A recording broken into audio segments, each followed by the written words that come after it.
rebuilding. The catastrophic failure, a new start, physically, mentally, our careers, our businesses. Step back, first step, next step. The driver in me just wants to get it done tomorrow. We'll do this, do that, let's move this, where are we at with this? You build some confidence, build some self-esteem, start to feel better about yourself. The Silverback Blueprint Podcast, a show for men over 40. We focus on getting stronger, staying motivated, building discipline, creating a community, and becoming truly happy. Hey guys, and welcome to episode 132 of the Silverback Blueprint Podcast. When the excuses end, the changes begin. One of the things that I have an advantage, or I get to be reminded of quite often, is being in the gym and working with people who are looking to make the changes in their life, the transformations from the inside, the outside, the physical, the mental.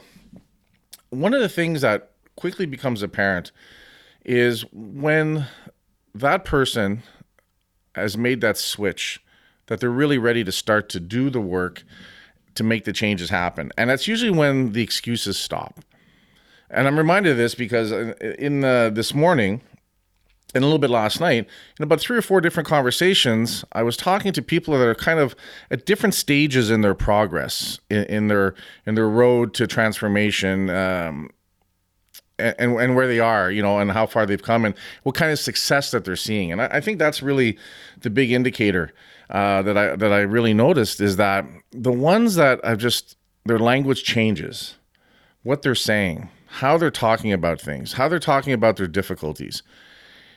I think initially, when we're not really ready to make the change, we want to, but we don't realize just what it's going to take and how serious it has to become at first. We make excuses, and it's in the language. You hear a lot of things, the yeah, but, no matter, they ask a question, you give them the proper answer, and then they come back with, yeah, but this, or it used to be this way before, or I have a friend who did it this way. They're always throwing these little roadblocks, these mental roadblocks, and it can get frustrating for a coach, but really what's happening is they're putting those roadblocks in front of themselves.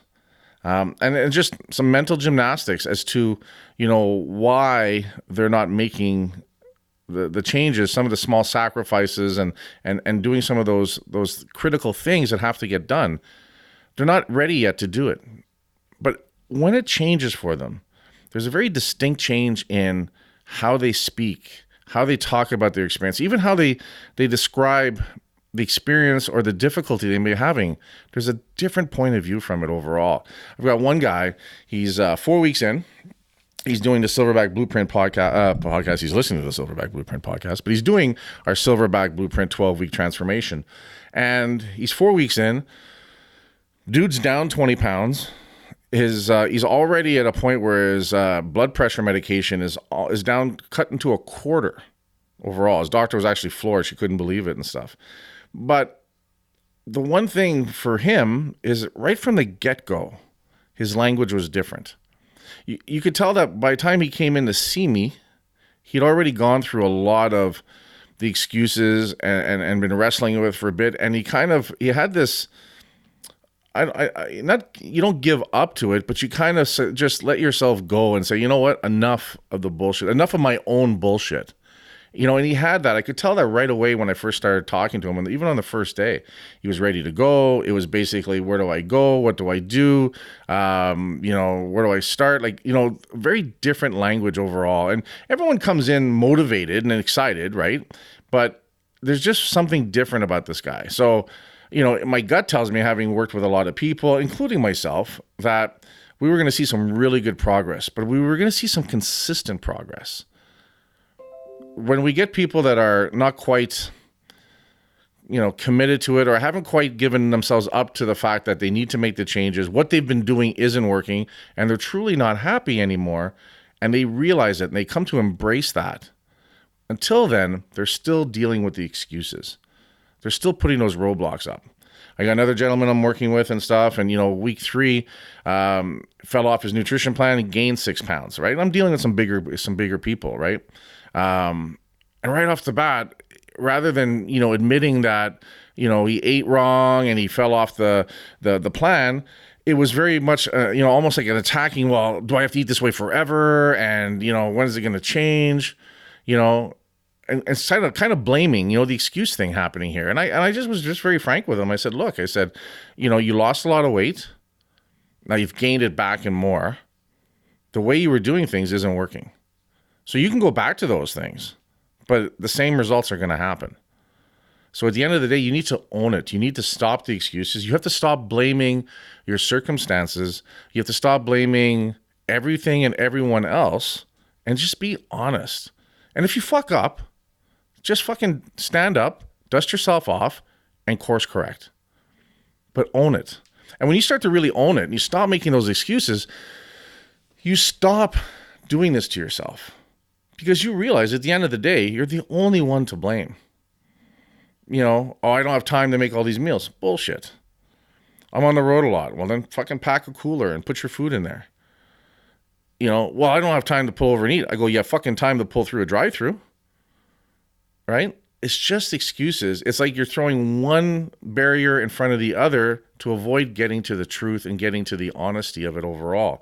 And that's, I think, is the biggest switch. When we become to the point where we're just no longer willing to accept excuses and reasons from ourselves. And once we make that change, all the things around us change. I find actually there's a lot of pressure taken off because, at the end of the day, it just makes you have to focus on the things that you need to do, the steps that need to be done. And when you start, focusing on that and putting that much energy, if people put as much energy into doing what they need to do as they do to making up excuses, it would make a huge difference overall. In fact, it's less effort, right? But that switch has to happen. Right? You have to kind of hit that bottom. You kind of have to hit that point where you're just no longer willing to make excuses. And be honest about it. And then what happens is, and I think where a lot of people are hesitant to do that is because then the light's all on you, right? The spotlight's on you, right? Because then it truly is, up to you. And you've come to that realization that win or lose, success or fail, we're the ones that are ultimately responsible for it. And that's a big pressure. That's a big pressure, especially if you're fearful. It's a big pressure if you're just, let's be honest. I mean, a lot of us get into these states because we've become lazy. We fear the work, right? I think we also fear some of the uncertainty. But I really think is we fear the work, we fear the change, we fear the unknown. Very, very normal. But at the end of the day, someone said the other day, yeah, but it's a lot of hard work. But so is being unhealthy and miserable. That takes a lot out of us. That's a lot of hard work to deal with that stuff, right? Where you're not feeling good and you're miserable and your attitude sucks and you're tired and you spend all this time regretting. And there's no time for that anymore. We need to turn around and just drop those excuses. And that's the switch. And I think that's what we need to look for in ourselves. Next time we start to talk about something, complain about something or try to reason or justify why we're not where we want to be in any aspect of our life, whether it's fitness, weight loss, strength, financial, family, your spiritual development, whatever it is. When we start to defend, when we start to make excuses, we need to catch ourselves. And we need to realize, hey, I'm putting barriers up. I'm giving myself excuses.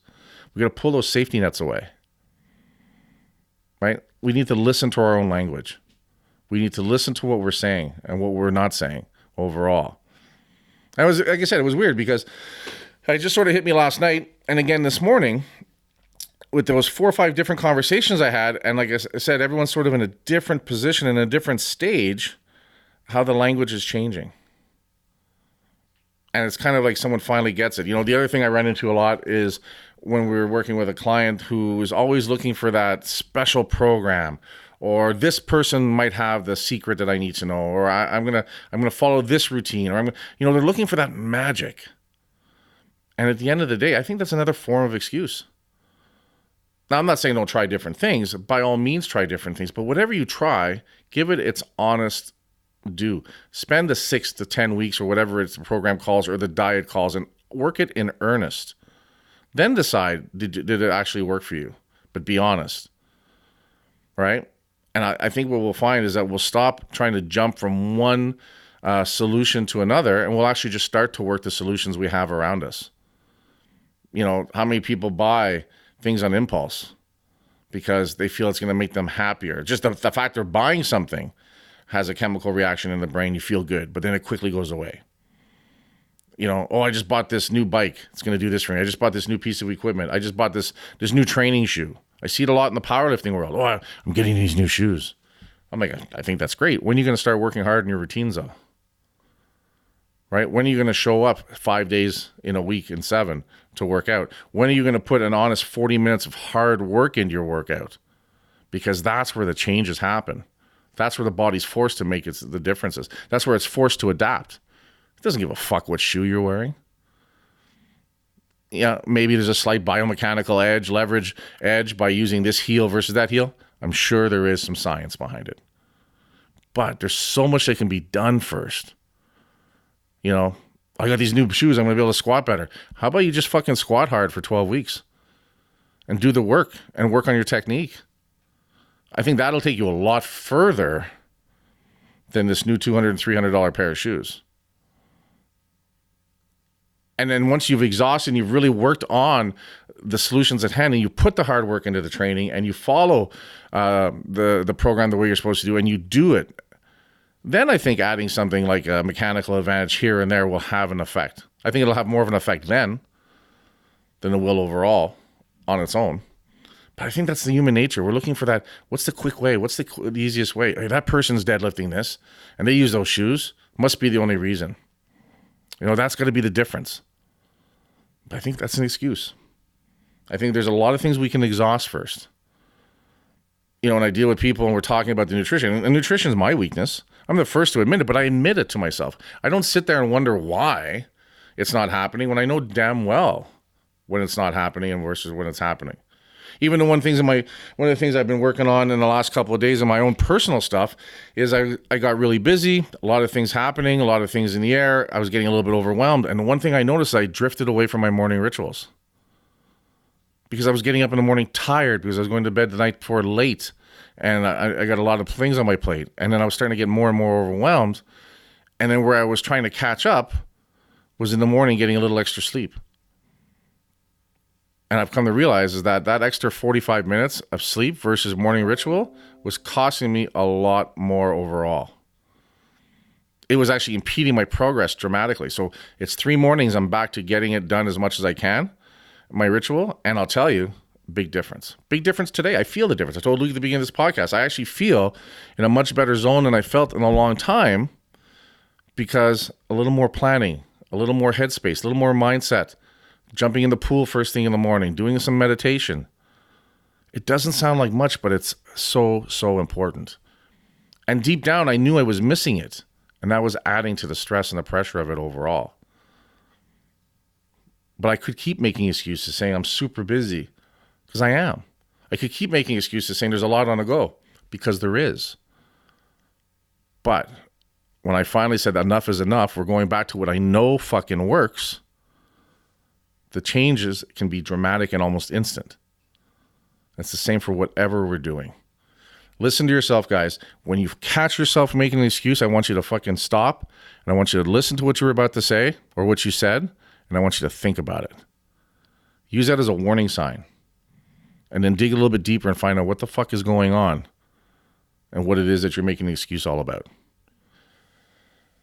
Guys, that's all I have to say on that for now. Head on over to iTunes or at the end of this episode. Please leave us a positive review and a 5-star rating. Head on over to hostilegear.com. Pick out something really cool. We've got some new Work Hard Motherfucker sleeveless shirts. We've got some new hats coming out. Use the code Silverback and save 20%. We're also on Stitcher now, or actually will have been for a while because we're in the future.